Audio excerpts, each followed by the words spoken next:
As a black man, you are offered a few things to get you rich and out of the hood. 1, playing basketball. 2, selling drugs. 3, rapping. 4, maybe artistry. All right? Listen to this. They know black people have the most potential athletically. So what do? They profit off of you for it.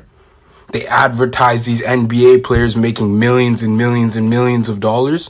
So you can look on the screen and be like, I want that. How many people are in the NBA?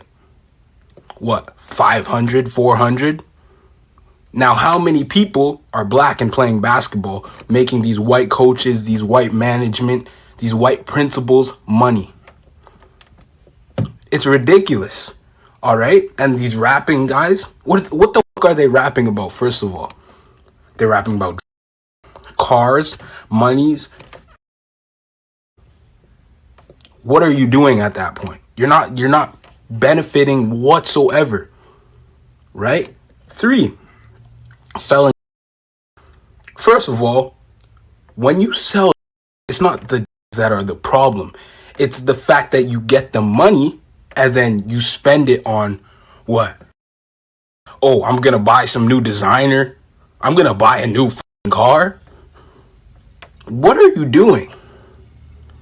Like, this is programming at its finest.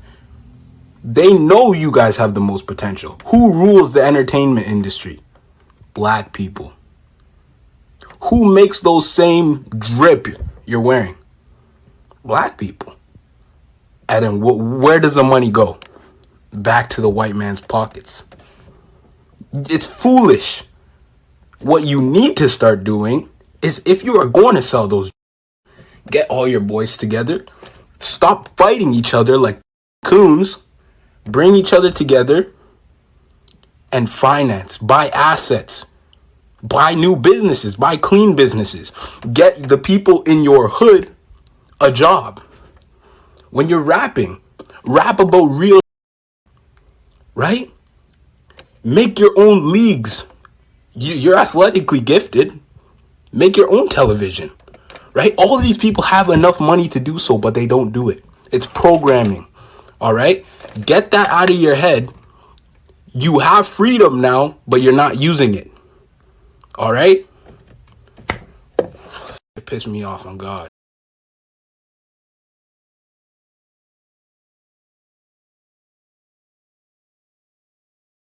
The headline as it's written, stop making the white man money.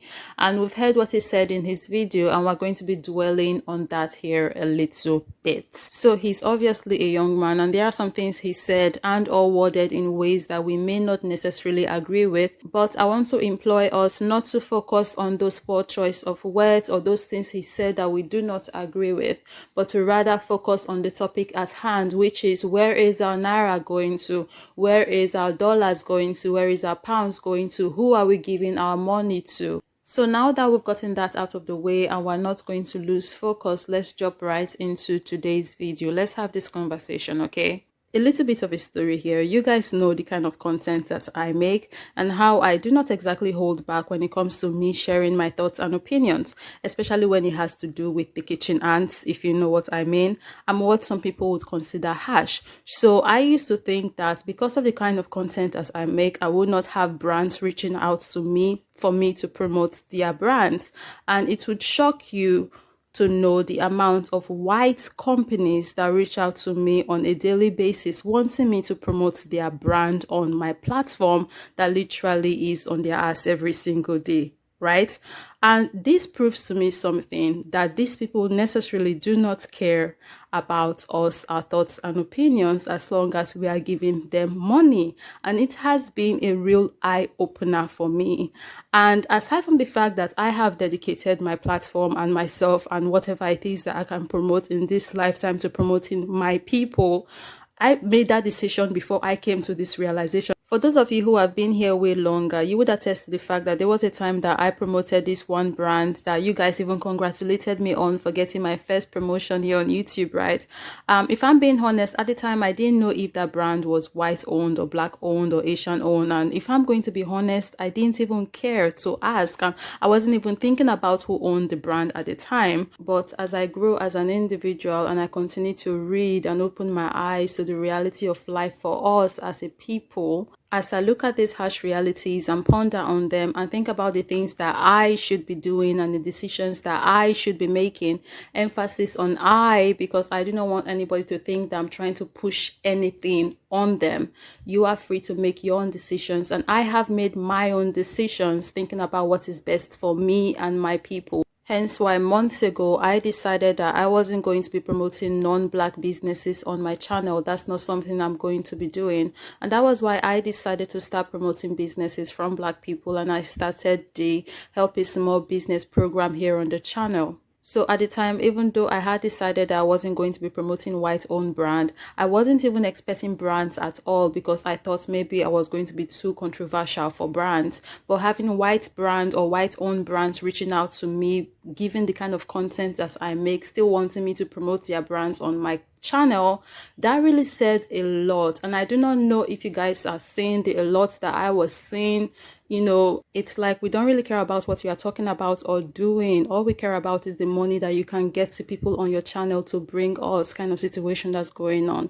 Like I have videos here on YouTube that YouTube have demonetized because it's not advertiser friendly. But here I have white brands reaching out to me to come promote their brands on my channel. Like, are you guys seeing it click or how it's clicking? As my eye open and I see the relevance of keeping our currencies within our communities, I have sadly come to realize as well that some black people just don't get the idea and the relevance of keeping our currencies within our communities. So when people are talking about support black businesses, grow black businesses, they just don't get it. For those of you who watch K-dramas, you might get what I'm about to say now because I watch K-dramas. I just want to use the Koreans as an example to show to us black people how we should be moving as a people, how selfishly, emphasis on selfish, how we should be selfishly moving for our betterment. If you watch K-dramas, they advertise in every single drama. It's subtle, but they are advertising. You are watching a K-drama and every single individual in that drama is using the exact same phone,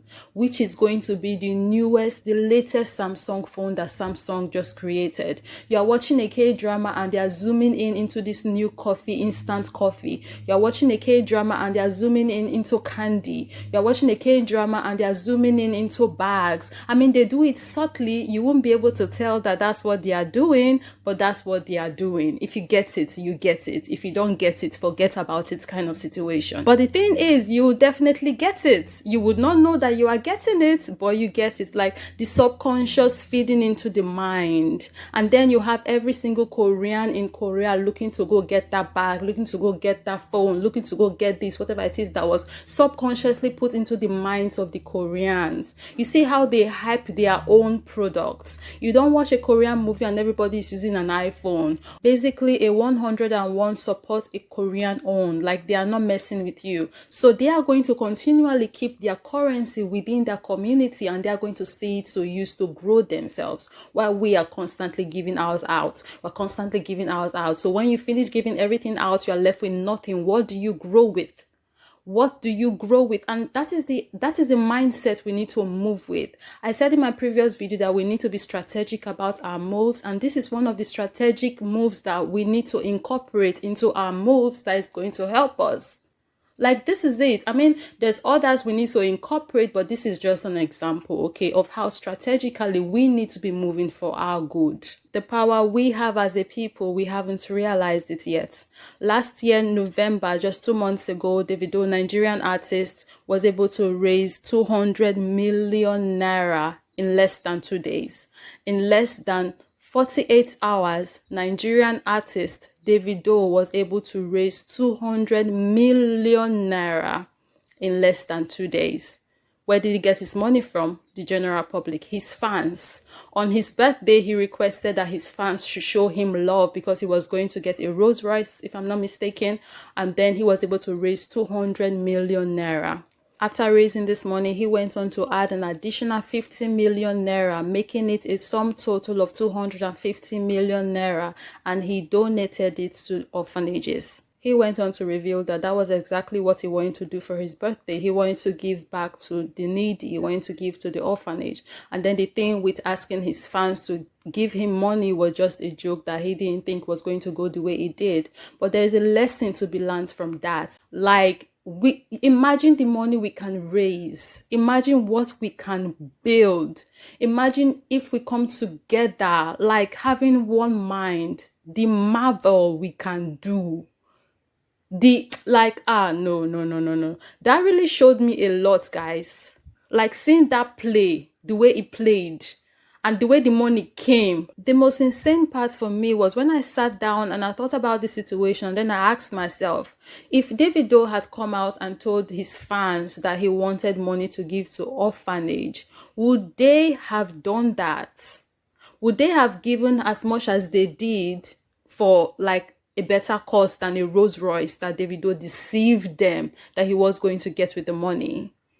How would they have moved? Would they have moved in the exact same way?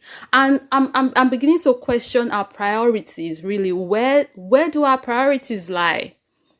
He was able to raise that kind of amount because of the person that he is, Davido. Like David Adeleke, because of who he is, he was able to raise that kind of amount. Imagine if we use our influence, if we use the people that we are, the good we can do out of our personalities and who we are in society. Like, just imagine it. Just imagine it for a second. At the end of the day, there is so much in our hands that we are not even seeing, so much power that we are not even harnessing. Like, so much, this again brings down to unity. You see the unity playing in with the cause of Davido wanting to buy a Rolls Royce. You see the unity there. Like, what we can do when we come together. People came together, thousands of people came together to buy Davido a Rolls Royce. Do you know what we would do? Companies we would erect, businesses we would build up, and it would grow like mad if we just put our differences aside, if we just put our own personal interests aside and we come together. That world we are thinking about, dreaming about, will come to reality. We would not even need to dream anymore. Like, so much on our palms, like I said, but we are not even seeing it. So much power we have that we are not harnessing. And I honestly pray we get to the point where we realize what we actually hold, what we can do. Government aside, the hoodlums we have for government aside, what we can do for a people. What Davido was able to do, the government have not done it. They've not done it. You see what he was able to do outside, and we can literally, oh my God, no. So whatever your stand is when it comes to whether or not you want to patronize or promote, non-black brands, that's up to you. You can make that decision. I just want to talk about what we can do for ourselves if we choose to choose ourselves. If we choose to choose ourselves. And that's what basically I wanted to make this video about. I'm not here to tell you what you should or shouldn't do with your money. I think I want to end this video by saying, instead of us running under other people's umbrellas, why don't we go get our own umbrellas? Instead of us constantly running under other people's umbrellas, why don't we maybe make our own umbrellas? And I think that was the point this young man was trying to pass in this video, because when you really look at these umbrellas, are they really umbrellas? Like, it seemed to us like it's an umbrella, but if you take a closer look, it's like just a regular tree we're standing under. And then when it rains, the water still passes through the leaves, and then it touches us anyways, but then we're not feeling it because it's just a few droplets of rain, right? And then we think we're under an umbrella, but we are not really under an umbrella. We're really just under a tree with a couple of leaves, and then we get few drops of rain. So like he said in his video, we are black people really are the talents. So these talents are under these major companies. The people running the companies are the white people using these talents down there to make themselves billionaires, while, you know, you get a few millions and you think you're all good and everybody's aspiring to be the millionaire when you can really aspire to be the billionaire that's up there. It's really a call for us to start thinking about building for ourselves. This is not me saying that people working in the NFA or MBA should quit their jobs, because really that would be insane for me to say. It's really just about moving forward, thinking about building for our communities. I really love his analysis when he talked about how the white man uses the black man's talent to make himself super duper rich, and then the black man gets a couple of dollars here and there, and then the black man takes those couple of dollars and then he hands it back to the white man when he patronizes the white man by buying white-owned brands. And it's insane when you think about it. It's like, really, what are we doing? That busts my brain, if I'm going to be honest with you. It's like getting effed up at both ends, but you don't know you're getting effed up at both ends. It's just insane. It's wild. I think I'm going to leave this video here. Let me know down below in the comment section what your thoughts are. I'll see you guys in the next one. Do have a very lovely day. Bye.